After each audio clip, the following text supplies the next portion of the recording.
I was born to preach the gospel. I was born to preach the gospel.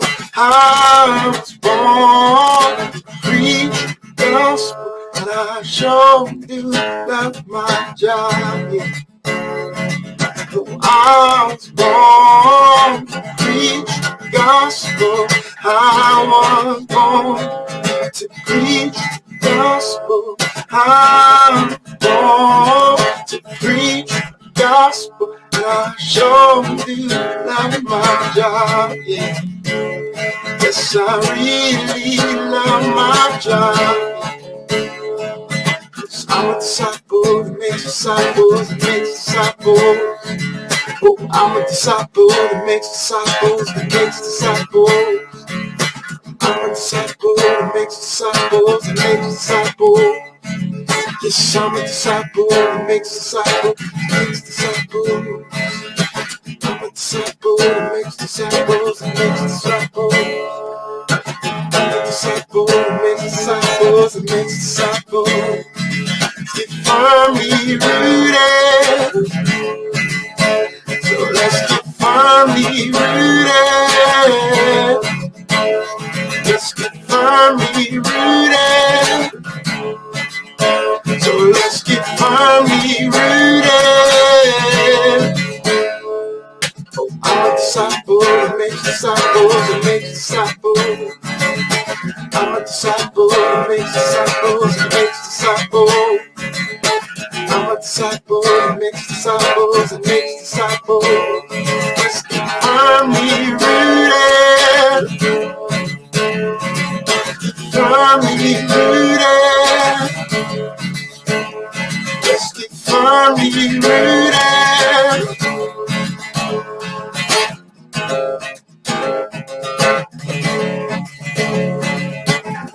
Yeshua, Yeshua, Yeshua, Yeshua, Yeshua, Yeshua. I'm a disciple that makes disciples that makes disciples. We're disciples that make disciples that make disciples. We are disciples that make disciples that make disciples.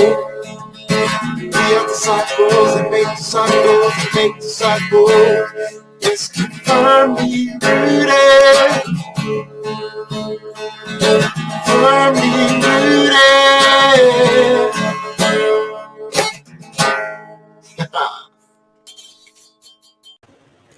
Gentlemen, good morning and happy Friday morning. Pastor Tom Donnelly, Firmly Rooted Ministries. It is wet and rainy today.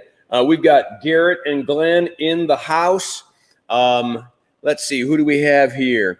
Brian Vlaming, good morning. Ken Gooch, good morning. Bert Reggiani, good morning.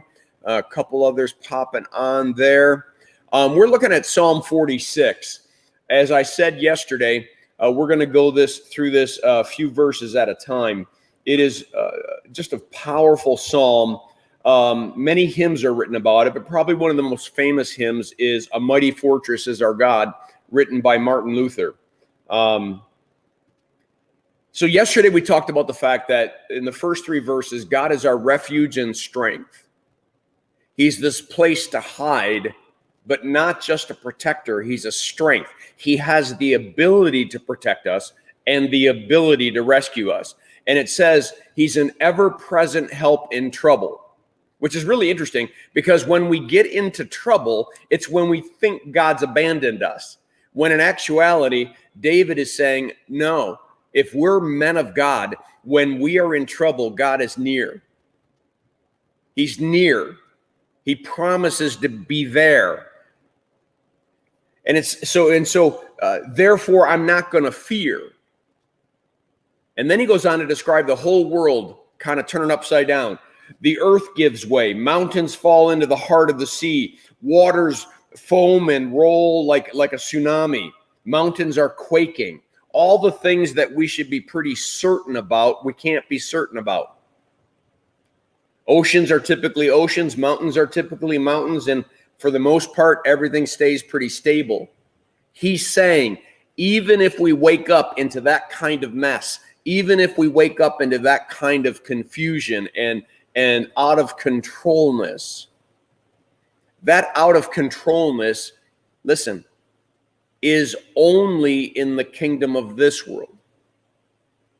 God is not out of control. There's not a day when God is ever out of control. That's why he's a very present help in trouble, and he is our refuge and our strength. The verses I want to look at today, 4-7, there is a river whose stream makes glad the city of God, the holy place where the Most High dwells. It's interesting because the city of God has always been declared Jerusalem, but there is no river that goes through Jerusalem. I mean, that's why the kings had to build aqueducts to get river water to Jerusalem.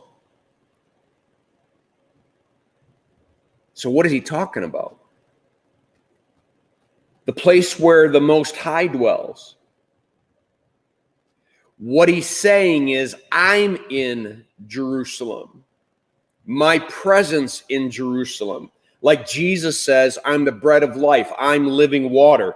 God is saying, because I'm in your presence, I dwell in your city. It is like a river of life whose stream feeds the people who faithfully live there. It says God is within her. She will not fall. Nations are in an uproar. Kingdoms fall. He lifts his voice and the earth melts. Let me take you all the way to the book of Revelation and take you to the battle of Armageddon. Man, you got beasts doing this, beasts doing that, dragons doing this, dragons doing that. They're all kind of ready to fight this battle of Armageddon. It says Jesus shows up and says, it's finished and it's done. There's no war.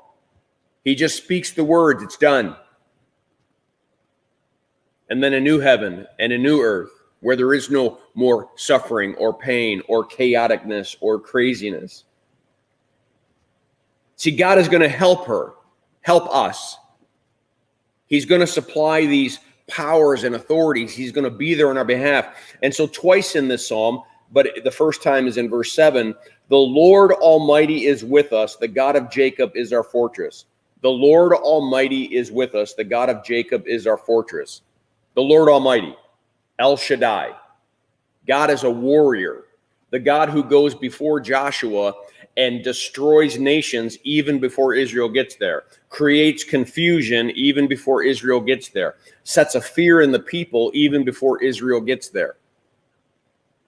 That God is still alive today, going before the church, going before the kingdom of God, and making things happen so that not even the gates of hell can stand against the movement of the kingdom. So, gentlemen, on this Friday, I don't know how you're feeling. I'm not sure if you're kind of beat up by the week or whether you're still in front of ready to hit the tape and you're having a great week. It doesn't matter. We're all going to face bad days and we're all going to face some bad, crazy times. God is our refuge and strength. He's a very present help in trouble. Even if the world turns upside down, he is there to protect us and be with us because he dwells within us and he dwells around us. You know, nations can be in an uproar, kingdoms can scream and yell, God speaks and it all changes. They've got no power. He has all the power. He is the God of heaven and earth. Remember the petitions of the Lord's Prayer. Our Father who art in heaven, hallowed be your name. Your kingdom come and your will be done on earth as it is in heaven. It's not a please, it is, that's what happens. May you and I today see it and experience God making his will happen in this crazy world we live in.